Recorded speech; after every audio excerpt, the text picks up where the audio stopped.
Elections in India, the world's largest democracy, are just a few weeks away now. Lok Sabha elections for the lower house of parliament will be held from April 19th to the 1st of June in 7 phases. Now this means that the Model Code of Conduct or MCC has come into force across the country.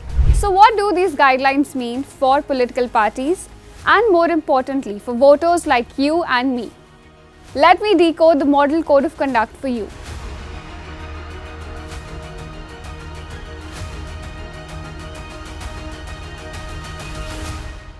In a nutshell, the Model Code of Conduct is a set of guidelines that political parties have agreed to follow within a specific time frame. Now, what is this time frame? MCC comes into force from the day election schedule is announced, that is March 16th, and will continue to be in force till the day election results are announced. In this case, this would be June 4th. What is the purpose of these rules?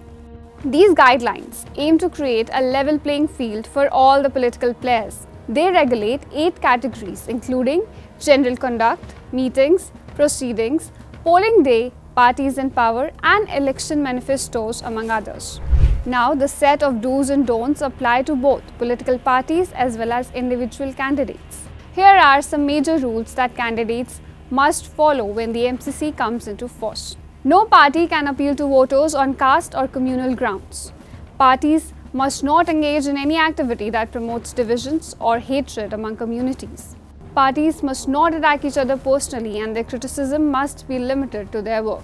They must take approval beforehand from local authorities about the timing and location of their rallies or procession.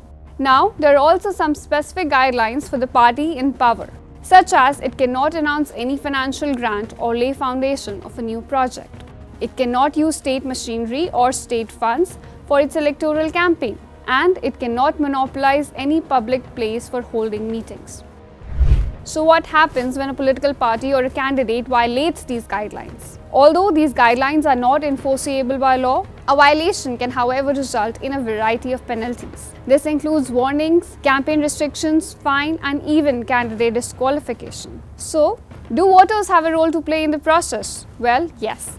Voters can also anonymously report MCC violations through an app called C-Vigil. So if you are an Indian citizen, don't forget to exercise your right to vote in the upcoming elections.